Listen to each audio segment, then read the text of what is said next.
اعوذ باللہ السمیع العلیم من الشیطان الرجیم بسم اللہ الرحمن الرحیم رب اشرح لی صدری ویسر لی امری واحلل عقدۃ من لسانی یفقہوا قولی رب یسر ولا تعسر وتمم بالخیر وبک نستعین رب زدنی علما۔ السلام علیکم ورحمۃ اللہ وبرکاتہ۔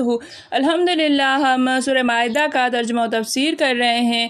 22 آیات کا ترجمہ و تفسیر الحمدللہ ہم کر چکے ہیں۔ آج کا سبق آیت نمبر 23 سے دیکھیے۔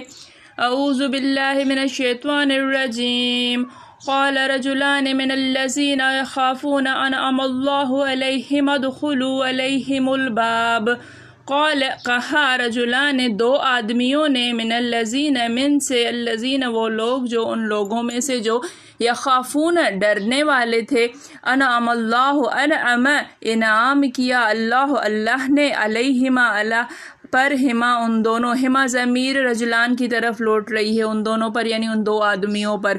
ادخلو تم داخل ہو جاؤ، علیہم ان پر یعنی حملہ کر دو، الباب دروازے سے، فاذا دخلتموہ پس اذا جب دخلتموہ تم داخل ہوں گے، ہو اس میں، فانکم پس ان بے شکم تم غالبون غالب آؤ گے، وعلی اللہ و اور اللہ پر، اللہ اور اللہ پر، فتوکل پس توکلو بھروسہ رکھو، ان کنتم ان اگر کنتم تم ہو مؤمنین ایمان والے۔ قال رجلان من الذین یخافون انعم اللہ علیہما کہا ان دو آدمیوں نے ان لوگوں میں سے جو ڈرنے والے تھے، اللہ نے ان دونوں پر انعام کیا ہوا تھا، ادخلوا علیہم الباب تم داخل ہو جاؤ ان پر دروازے سے، حملہ کر دو ان پر دروازے کی طرف سے، فاذا دخلتموہ فانکم غالبون جب تم ان پر داخل ہو جاؤ گے تو تم ہی غالب آؤ گے، وعلی اللہ فتوکلوا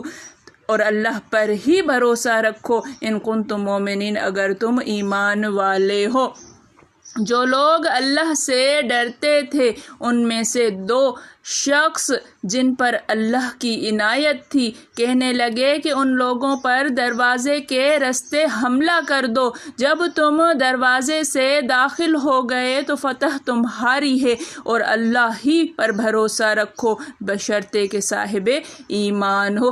دیکھیے ایک بات چل رہی تھی کہ حضرت موسیٰ علیہ السلام نے جب اپنی قوم سے کہا، بنی اسرائیل سے کہا کہ ارض مقدسہ میں داخل ہو جاؤ اور وہ اللہ نے وعدہ کیا ہے کہ وہ تمہیں فتح دیں گے، تو انہوں نے کہا کہ ہم تو اس جبارین قوم سے ہرگز نہیں لڑیں گے اور ہم نہیں جا سکتے وہاں پہ۔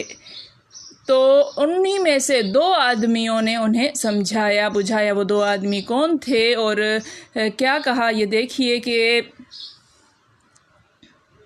تفسیر ہے کہ بنی اسرائیل جب اپنے نبی صلی اللہ علیہ وآلہ وسلم حضرت موسیٰ علیہ السلام کو نہیں مانتے بلکہ ان کے سامنے سخت کلامی اور بے ادبی کرتے، تو وہ شخص جن پر اللہ کا انعام و اکرام تھا وہ انہیں سمجھاتے ہیں۔ ان کے دلوں میں اللہ کا خوف تھا، وہ ڈرتے تھے کہ بنی اسرائیل کی اس سرکشی سے کہیں عذاب الہی نہ آ جائے۔ ایک قرأت میں یخافون کے بدلے یہابون ہے، اس سے مراد یہ ہے کہ ان دونوں بزرگوں کی قوم میں عزت و عظمت تھی۔ ایک کا نام یوشع بن نون تھا، دوسرے کا نام کالب بن یوفا تھا۔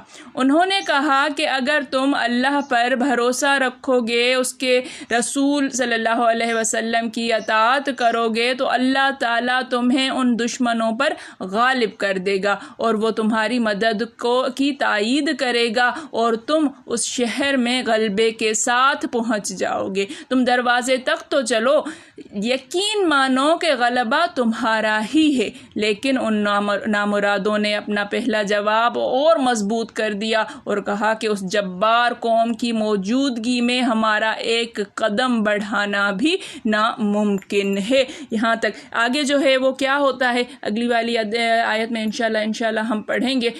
میرے پڑھانے میں، آپ کے پڑھنے میں، میرے سمجھانے میں، آپ کے سمجھنے میں کوئی غلطی خطا بھول چوک ہو گئی ہو تو میں اللہ کے حضور میں توبہ کرتی ہوں اور معافی کی خواستگار ہوں۔ ربنا تقبل منا انک انت السمیع العلیم۔ السلام علیکم ورحمۃ اللہ وبرکاتہ۔